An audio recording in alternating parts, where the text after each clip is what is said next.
Ұстаз қолында адам тағдыры, болашақ ел тағдыры тұрады. Мұғалім өсіп, дамып келе жатқан ұрпақпен жұмыс істейді.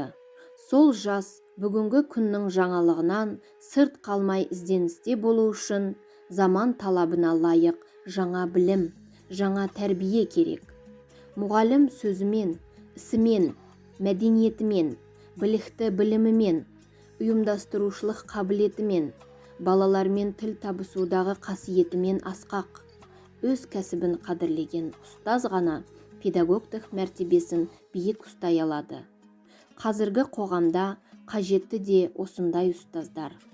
Мұғалім бүгінгі оқушы, ертеңгі қоғамның, елдің тірегін өмірге дайындаушы. Мұғалім мамандығының құндылығы да осында деп түсінгеніміз дұрыс.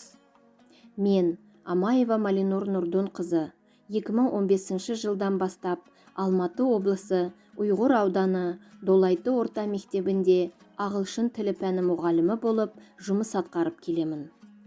Өзекті мәселем оқушыларды ағылшын тілінде еркін сөйлеуге, сауатты жазуға үйрету. Мұғаліммін, жұмыскер жай адаммын, жас өренге мейірі бай адаммын. Космос ашқан жанкешті болмаған мен, ұстаз деген атаққа сай адаммын. Ой түзейді жас ұлан маған қарап, бой түзейді жас ұлан маған жанап. Шәкірт пікір ұштайды мен арқылы, сондықтан да төтенше маған талап. Балаға мен әр қашан сая жаймын, асылымды бойда бар аямаймын. Өреннің де қан құям жүрегіне, бағуандай гүл күткен аялаймын. Ұландарым, ұятым, ар намысым, бала менің қуатым, алданышым. Өткен түнім ұйқысыз, күлкісіз күн, жас өреннің қанатты арман үшін.